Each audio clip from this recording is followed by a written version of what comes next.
and thank you so much for having me, Right Worshipful, and fellow brothers of Massachusetts, and those on Facebook Live. Thank you so much for coming tonight. And so tonight's talk, let me get the PowerPoint up, and we'll go ahead and get started.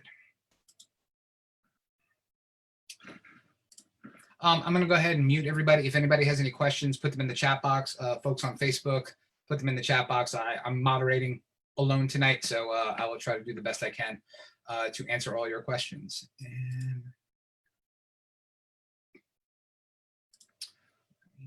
host, okay.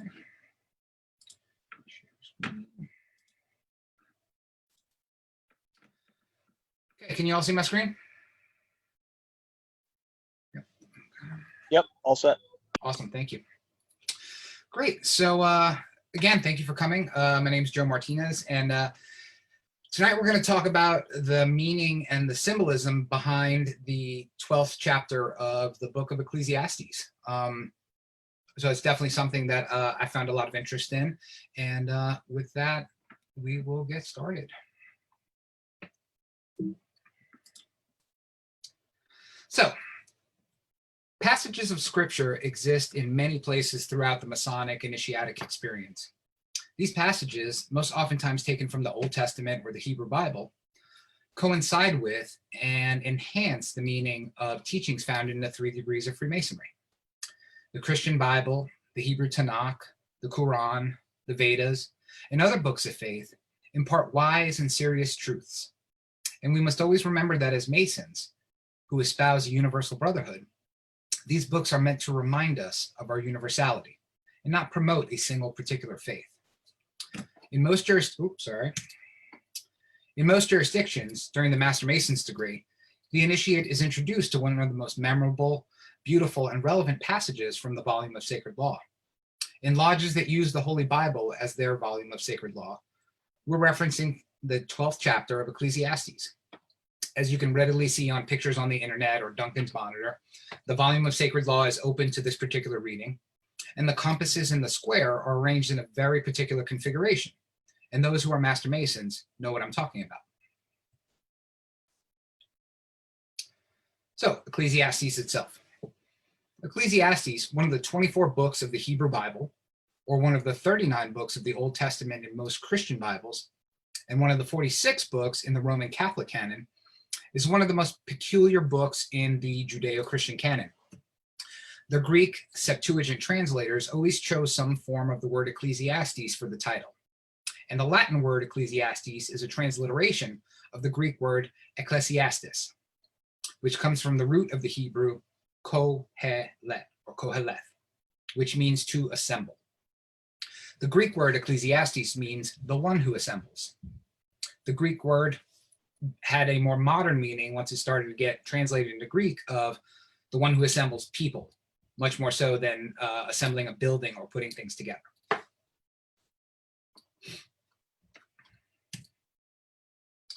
So the most complete versions of the book come from the Greek Old Testament, or Septuagint, which means 70, which is the earliest extant Greek translation of books from the Hebrew Bible.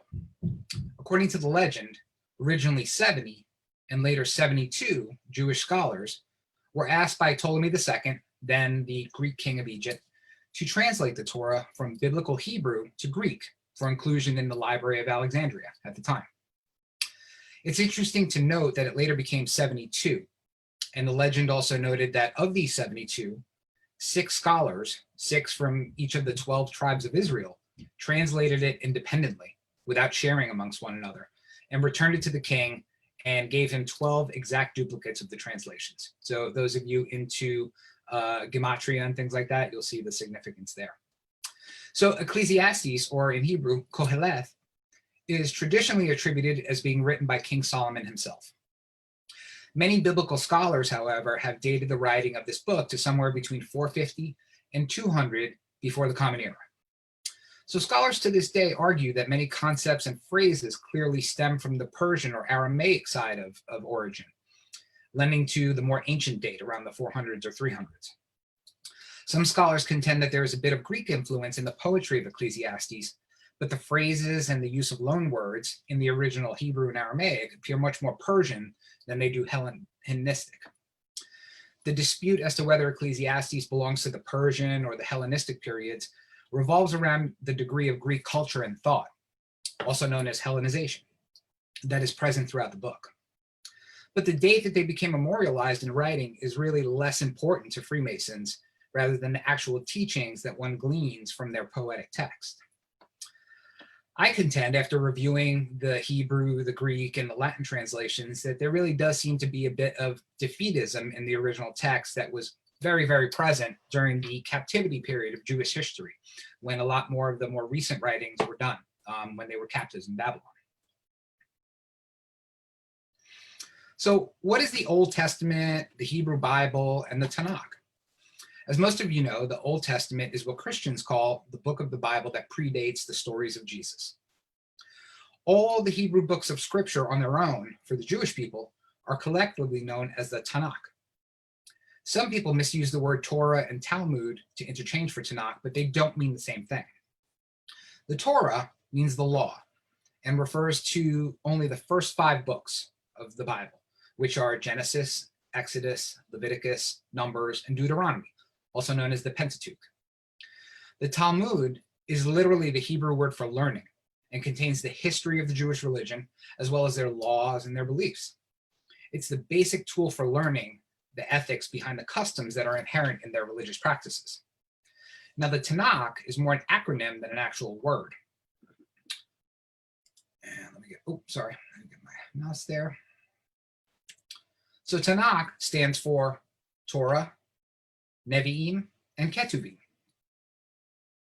But it's a label that's ascribed to what we would call the Hebrew Bible. It's composed of the Torah, the Nevi'im, and the Ketuvim, like I said. The Torah we already know, but the Nevi'im means prophets and covers the period from the entrance into the promised land of the Jews to the time of the Babylonian captivity. The third division is the Ketuvim, which means writings, and contains the poetic books of Psalms, Proverbs, and other post-captivity stories, to include our book of Ecclesiastes. And there I have the Hebrew and the English translations of those. And that's the Torah, as is traditionally shown. And again, the Talmud usually is commentary about the practices and the things that are found in the actual writings. So Ecclesiastes itself, what's contained in that book. So the word Ecclesiastes, or Koheleth, is used in this book as a pseudonym. The author actually never names himself, but the only time he does or identifies who he could be is as a son of David, king in Jerusalem. It's presented as both an autobiography and a narration. The theme of Ecclesiastes, for those for whom it is a part of their faith, is the necessity of fearing God in a fallen and confused world. Each human being wants to understand all the ways that God is acting in the world, but he can't because he isn't God, even when they can't see what God is doing. Ultimately, God deserves his people's trust.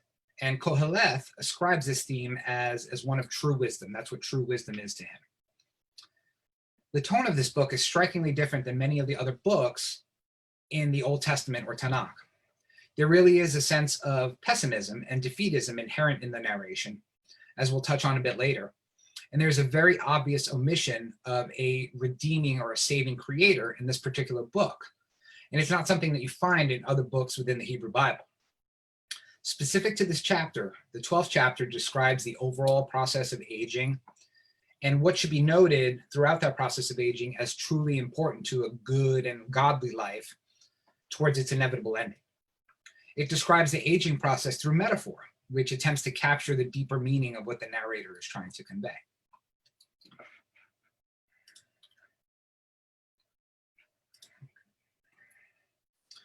So let's begin. Most of you have heard this before, but I'm just going to go over it lightly. So we'll start with verse 1 of chapter 12. Remember now thy Creator in the days of thy youth, while the evil days come not, nor the years draw nigh, when thou shalt say, I have no pleasure in them. And down below in each verse, I have the Hebrew for those that can read Hebrew. So what the author is trying to convey in this message is that the time for reflection on one's younger days ultimately is when they're older and life has become a bit more burdensome and filled with less pleasure, quote unquote. This alludes to the fact that as we grow older, each of us fondly remembers the glorious days of our youth, when all things were possible. With the hindsight of age and experience, advice is given to the youth by Koheleth to gather that harvest while they're young, because as we age, we change and aren't able to enjoy the things with the same lightness of heart that we had. Verse 1 really admonishes us to recognize and know the great architect of the universe while we're still young, before we age and start to lose that joy, while our thoughts are clear and sound. And we continue. While the sun or the light or the moon or the stars be not darkened, nor the clouds return after the rain. So verse 2 begins to detail the process of aging man through symbolism. The sun and the moon and the stars and the light eventually darkening refers to losing our eyesight. It refers to the fact that as we grow older, our eyes will start to begin to fail. Nor the clouds returning after the rain refers to rest and recuperation taking longer as we get older. It's also an allegory to remembering back to the time when life looked bright with promise before our twilight years or our sunset years, however you want to say it, of our existence here on earth. Again, it's continuing the theme of recognizing the beauty and the magic of creation while we still have the faculties to do so. And sorry, I had to let someone in.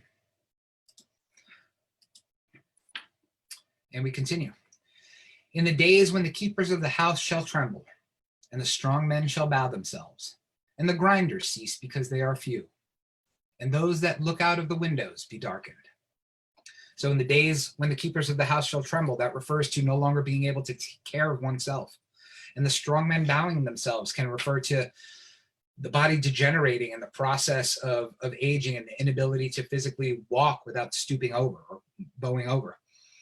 And the grinders ceasing because there are few. Well, that refers to the loss of your teeth, having less grinders than you did before. And those that look out of the windows be darkened refers again to our failing eyesight. So verse 3 continues that depiction of our journey into old age with references to our youthful posture, now bowing and stooping over, our teeth and our eyesight failing and falling out. And the doors shall be shut in the streets when the sound of the grinding is low. And he shall rise up at the voice of the bird, and all the daughters of music shall be brought low. So the door shutting in the streets refers to no longer being able to hear the noisiness of life due to becoming deaf in our old age. The sound of the grinding again refers to having fewer teeth now than you did when you were younger. Rising up at the voice of the bird can refer to older people being unable to sleep and arising early. I must be old because I seem to be getting up earlier and earlier every day. And the daughters of music shall be brought low. Well, that can mean two things. That can mean, getting deaf as you get older, but it can also refer to changes in our vocal patterns, which bring about a coarser and less harmonious or melodious quality to our voice. So verse 4 continues with man's aging by reflecting upon the loss of our hearing and the changes that occur in our voice and our inability to get sleep as we get older. So verse 5 continues. Also when they shall be afraid of that which is high, and fears shall be in the way, and the almond tree shall flourish, and the grasshopper shall be a burden, and desire shall fail. Because man goeth to his long home, and the mourners go about the streets. So when we're talking here, we're referring to, when they shall be afraid of that which is high. As we become older, our reflexes diminish a bit, and things that we once tackled with abandon, we're much more cautious about. The almond tree flourishing seems out of character a bit, as something flourishing is normally indicative of new life and not really decay and death, until one realizes that a blooming almond tree normally blooms white flowers, which can allude to the graying or the whitening of one's hair. And the grasshopper shall be a burden. So when we're young, we have hope and vigor, and grasshoppers or locusts can plague farmers in their crops and are normally dealt with by completely replanting a field after it's been ravaged, by those grasshoppers or locusts. So a young man can withstand the loss of a crop due to grasshoppers. But an elderly farmer would find that loss of an entire harvest and all the work of replanting, it would be an utter devastation to that farmer. And they wouldn't look at the same issue as lightly as when they were younger.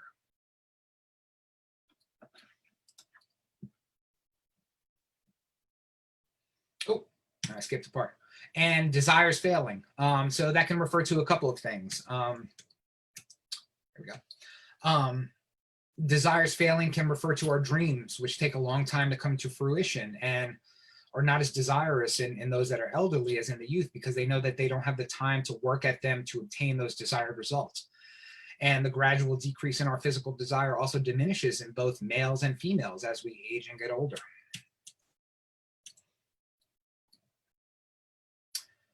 And man going to his long home is not figurative, it's literal. It's referring to his last and final home on this earth, the grave.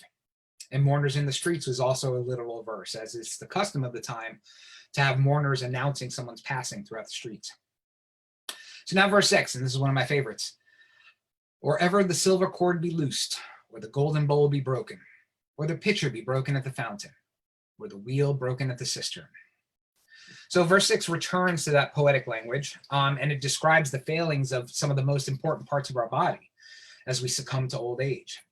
So the silver cord be loosed, is believed to denote our spinal column or our spine, and alludes to the physical and neurological degradation of our bodies as we age. The golden bowl is believed to signify our brain and the gradual decline of our mental powers, which also occurs as we get older and more infirmed. Or the pitcher being broken at the fountain. Well, that can simply mean being unable to control our bladders as we get older. Again, I'm going to have to go in the old age category because I have to get up in the middle of the night to go to the bathroom. Now, the wheel broken at the cistern. So what Koheleth is talking about here is our body is a cistern, and it contains all of our blood. And the engine or the wheel at the cistern is our heart, which pumps our lifeblood throughout the day. So the wheel breaking means that our heart is no longer working as it should. So all of these components of our body breaking down or falling apart as we human beings become older and more infirmed in old age. So verse 6 depicts these final stages where our minds and our thoughts are affected as well. And again, the silver cord referring to our spinal column, the golden bowl our brain, the pitcher our bladder, and the wheel and the cistern our heart. Now verse 7, the last verse we hear in Freemasonry in the degrees. Then shall the dust return to the earth as it was, and the spirit shall return unto God who gave it. So again, verse 7 is the end of use of this chapter for many Masonic lodges, and it culminates the tale of man's journey to death with the words, then shall the dust return to the earth as it was, and the spirit shall return unto God who gave it. This concept of arising from dust, as many of you know, goes as far back as the book of Genesis, where we hear in Genesis 2:7, and the Lord God formed man of the dust of the ground and breathed into his nostrils the breath of life, and man became a living soul. Strangely enough, people like Carl Sagan would agree a little bit with that passage when he states that we're all made of star stuff or stardust. So every atom in your body, all the carbon and the nitrogen and the oxygen that makes up you, came from the heart of a dying star billions and billions of years ago. So we, coming from dust, are told that to dust we shall inevitably return, and that our spirit and not our bodies will return to that source. It's a very somber lesson for some, as this passage carefully describes man's journey through the process of aging and inevitable physical death.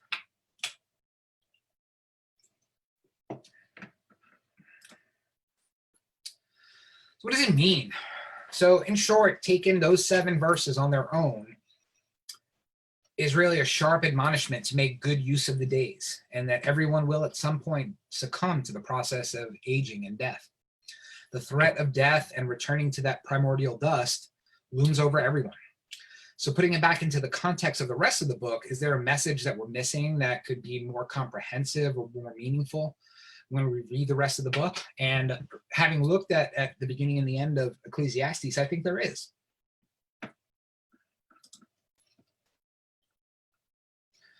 So here are the 2 previous verses from the previous chapter of Ecclesiastes. So in Masonry, we start with Ecclesiastes 12, verse 1. Here are the last 2 verses of the previous chapter. Rejoice, O young man, in thy youth, and let thy heart cheer thee in the days of thy youth, and walk in the ways of thine heart, and in the sight of thine eyes. But know thou that for all these things God will bring thee into judgment. Therefore remove sorrow from thy heart, and put away evil from thy flesh. for childhood and youth are vanity. So what this tells us here is, before we start to detail that process of death and decay and inevitable destruction of our physical bodies, is to enjoy your current life in light of the difficult days ahead, to follow your heart, but always remember that God will judge you for everything that you do. And that's the great balance that we find in the book of Ecclesiastes, to enjoy life to the fullest, but also remember that ever-present and coming judgment.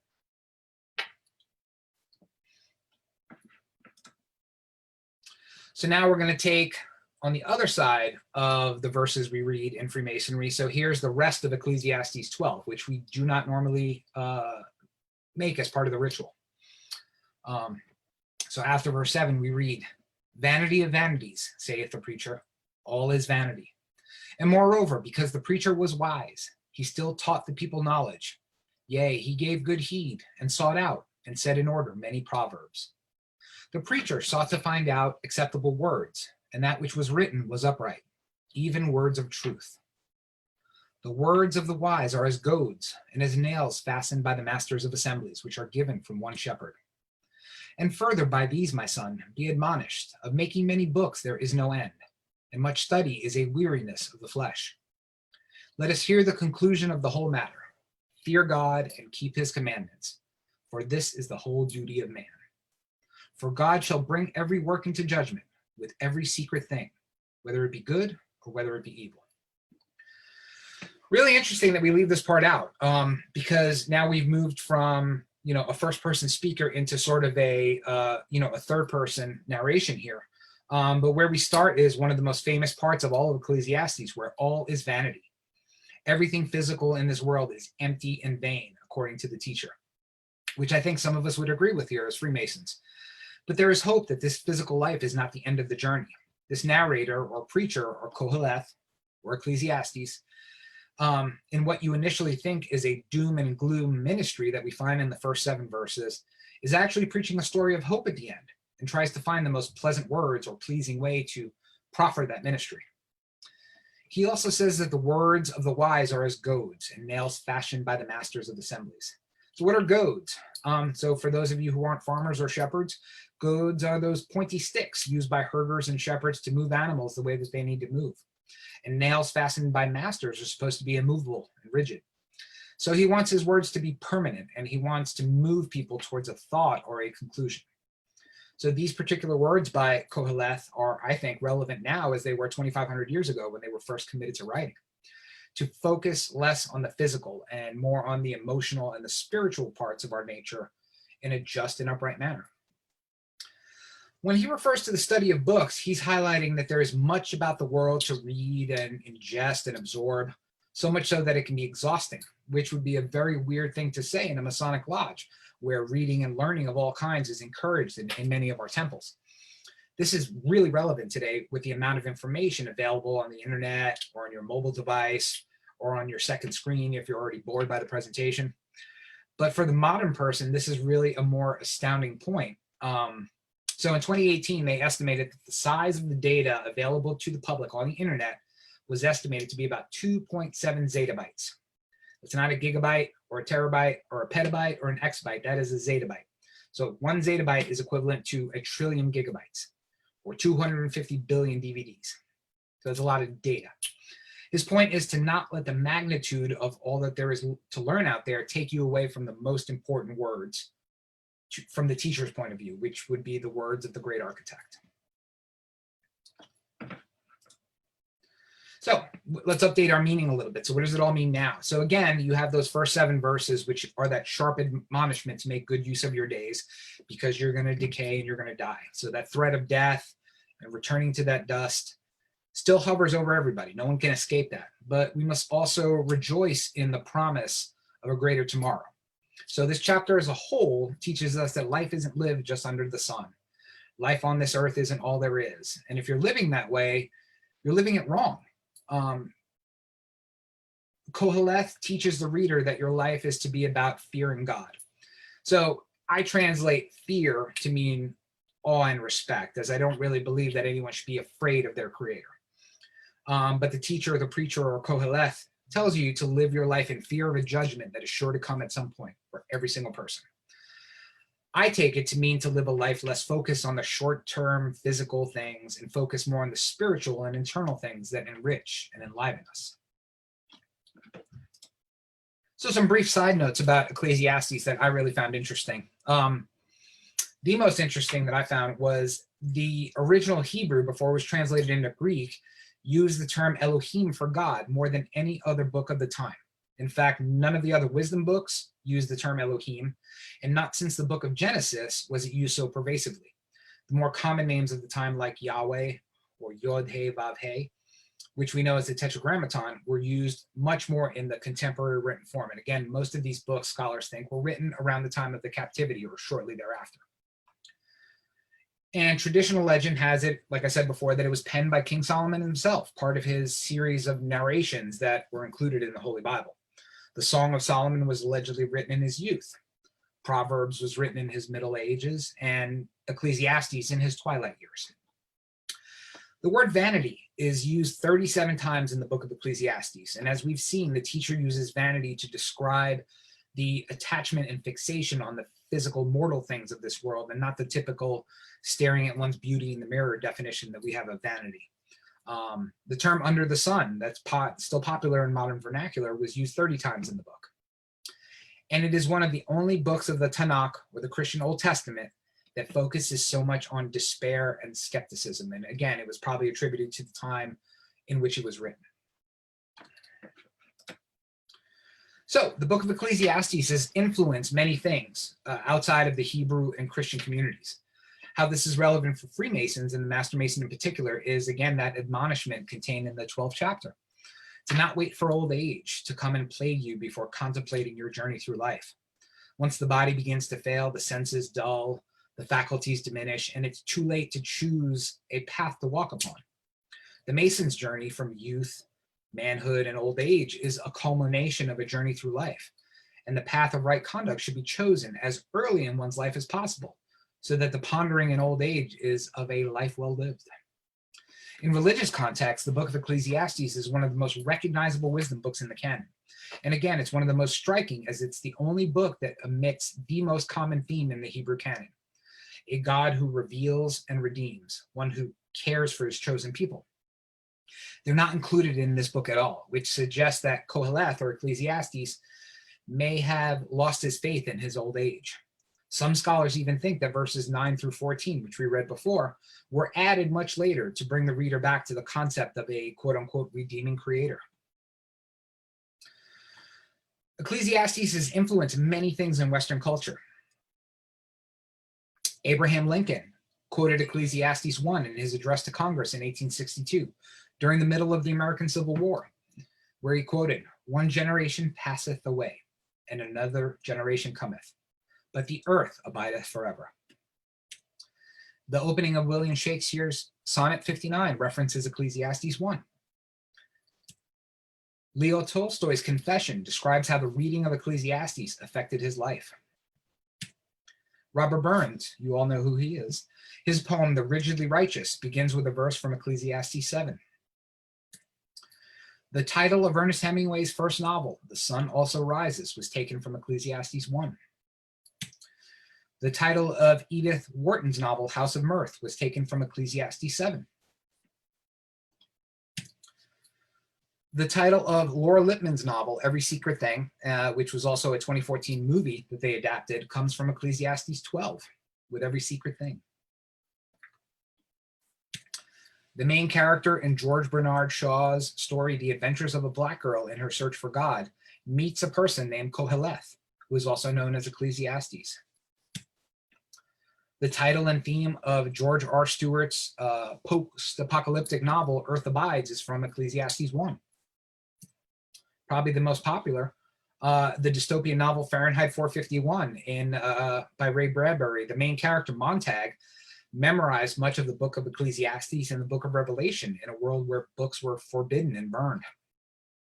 And probably most notably, Peter Seeger's song, Turn, Turn, Turn, takes all but one of its lines from the book of Ecclesiastes, the entire 3rd chapter. So finally, some of the most common phrases still used today are ripped from the pages of Ecclesiastes. Eat, drink, and be merry, from the book of Ecclesiastes. Nothing new under the sun, a time to be born and a time to die. So I encourage you to read the book of Ecclesiastes with a fresh set of eyes, sift through its pages and discern your own meaning from what the teacher or preacher or Koheleth or Ecclesiastes is trying to tell you about the world that you live in. At the very least, divine some meaning that your physical life is not the end, that there is more to this world than possessions or vanities, as he calls them. And rejoice in the fact that there is a great architect, no matter what name you give him, who created you, who has a place for you after your time on this earth is done. And with that, that concludes my presentation. What are your questions? And I'm going to stop sharing.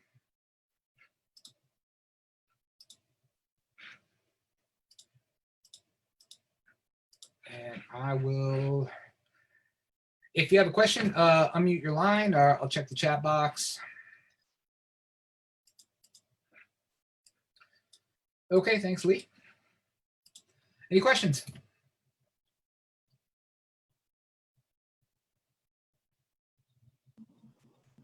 My brother, I thought that was brilliant. Really appreciate that from 23rd District. When you was going over one of the verses, you talked about one verse that contained some text about a broken golden bowl. And I don't know why, but I had a visual of King Solomon's temple being crushed. I just wondered if you had ever thought that. Well, I have to be, this is untiled, so I have to be careful how I answer that. But in terms of the Temple of Solomon to Freemasons can have an allegorical meaning as well as a physical representation meaning. So to your point, that's there, you can make an allusion if to a certain form that the Temple of Solomon takes, and that's kind of relevant for Freemasons when you lay it out in a horizontal way, if that makes sense. But yeah, absolutely. Thank you. My question is, why do you focus on appearance as opposed to achievement? Vanity refers to excessive admirations of one's achievements and also one's appearance. You focus on the biological as opposed to achievement. And in Masonry, the central question is always what we build as a temple as architects. So it's about achievement. The question about tempering our enthusiasm for our achievements. Why do you focus on one versus another? When I was referring to vanity, I don't think I picked one over the other. I was referring specifically to the physical mortal things of our nature. So you can take that as you will. You know, if you're proud of the things that hang on your wall, those are physical mortal things. If you're proud of the money that you have in your pocket, again, that's a physical mortal thing. I don't think I intertwined it mostly with well, one's achievement over achievement. But when you're talking about the actual process of decay and death in, you know, verses 2 through 7, I've never looked at it in terms of achievement, because the allegory is very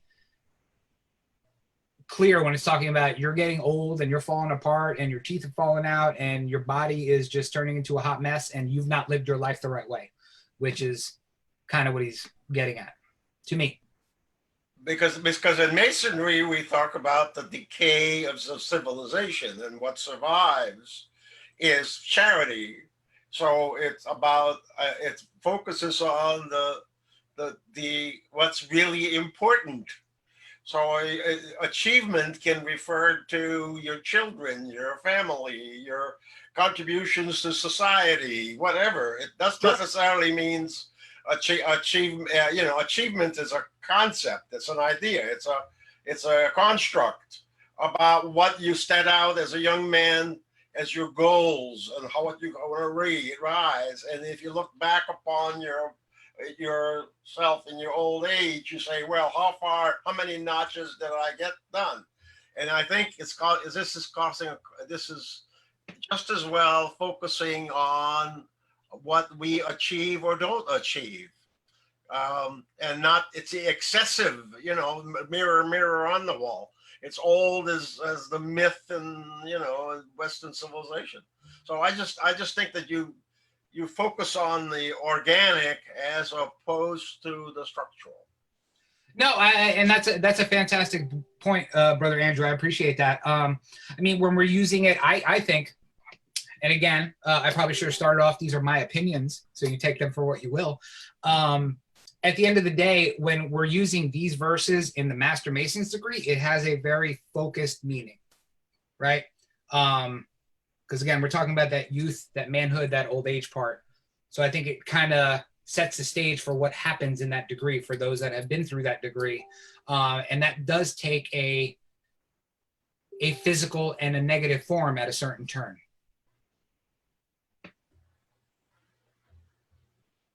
Any other questions?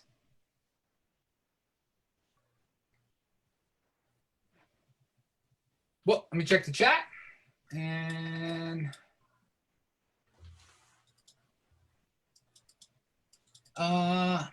we have Ken who said, I can see some alternate meanings in some verses, i.e. making something from one shepherd. Yeah, absolutely. Worshipful Mike said some of Ecclesiastes is also in Demolay ritual. And thank you, Brother Mark. Let me check Facebook. Oh, check all the comments here. I'm not asking that question. We had someone on Facebook ask, is Ecclesiastes the first book in the Bible that explicitly mentions man's soul as being part of God? That is a fantastic question. I actually don't know the answer to that.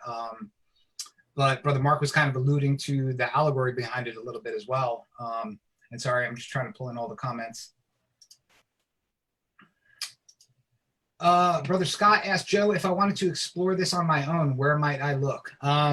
So that is definitely a plug to, I found from the Old Testament, which is where a lot of our ritual comes from. If any of you are interested in reading commentaries on the Old Testament, I think the best one is Robert Alter's commentary on the Hebrew Bible. And he says Hebrew Bible. Somebody had mentioned calling it Jewish Bible instead. Fair point. So this book is called The Hebrew Bible with Commentary by Robert Alter. It's fantastic. He basically breaks apart all of the Hebrew language and tells you what it meant in the time.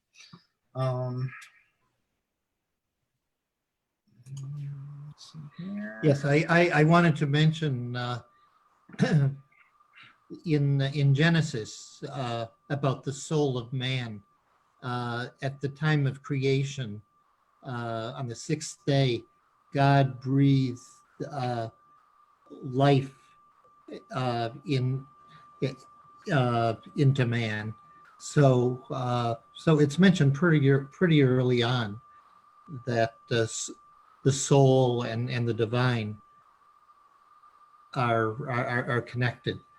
Absolutely, yeah. It's yeah, and I actually read that verse from Genesis 2:7. Thank you, brother. Yeah, where God breathed life into his nostrils and he became a living soul. Absolutely, thank you.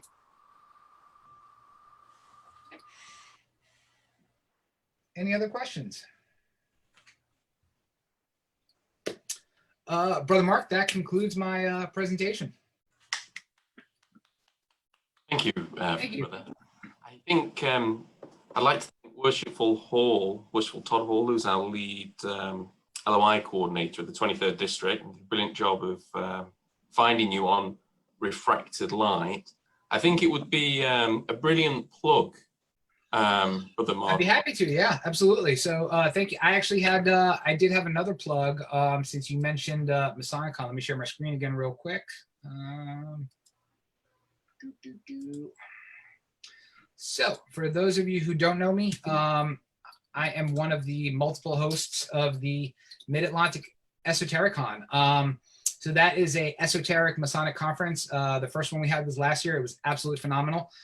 This year we've decided with all the COVID stuff that we're going to go virtual. So it's going to be July 25th, 2020. From wherever you are, we're going to do it on Zoom webinar.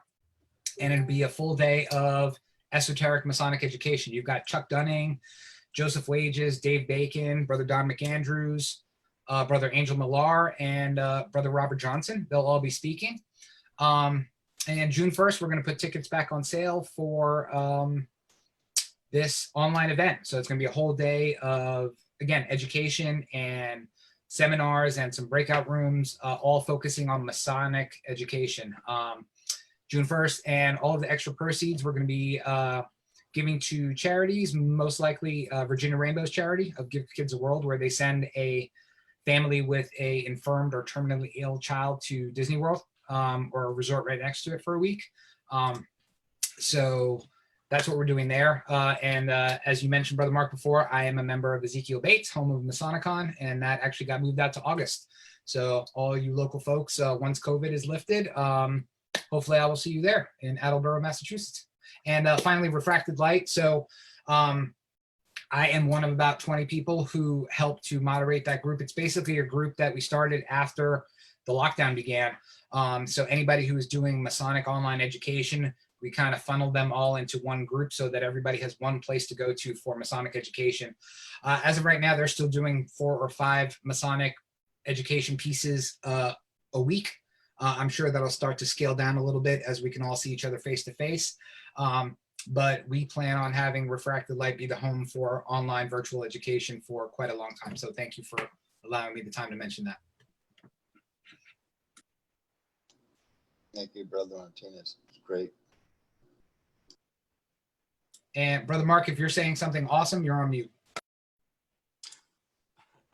I like to think it was awesome. I just want to quickly echo your comments. Refracted Light is a private Facebook group for Masons only, I believe, and it has brilliant content, particularly aimed at furthering your education, your Masonic education. So I think it would be proper now to hand over to the right worshipful Richard Howarth. Great, thank you. And thank you, Brother Martinez. This was great. I think it gives us a lot to think about, especially in these times where we have a little bit more time to think about. I guess as I was growing up, I always had a friend in high school. He says, he had his shirt, "Why are you what? Why are you you?" And I think your talk tonight kind of brings that back. Why are we who we are, and how do we make ourselves better? And I think your talk tonight gives us that thought, and then we can look at the different texts. We might have read it before, but then hearing it again gives a different perspective on it to learn more about it. So I really think this was a great topic tonight. So thank you for doing this for us. So, and again, I'd like to thank Brother Hoddle for putting it together, and also Worshipful Hall for coordinating all of these things. This is really good education for us, and I really want to thank everyone who joined us tonight. You guys are the backbone, well, we're all the backbone of Masonry, and it's really great that you guys are still showing that enthusiasm. As Worshipful Robin says, this is how we keep it going, is this enthusiasm that makes Masonry so much. I know working all these days now, it's kind of, gee, it's the same thing over and over and over. When is it going to end? And knowing that I'm going to see you guys at night kind of makes the day a little bit better. So I want to thank you all for being there, not only for me, but for all of you. So if there's anything else, I'll call on Brother Hunter to give us an ending prayer. Or Brother Gordon. Yeah, thank you, right worshipful. Heavenly Father, we heartily thank you for the fraternal fellowship we have enjoyed. May we go from this place with a deeper commitment to serve others, recognizing it is in servicing others we serve thee. We may be faithful in following the tenets of our craft. Be with us now as we go our separate ways, and send us forth with strength and courage to do thy will. God be with us until we meet again. Amen.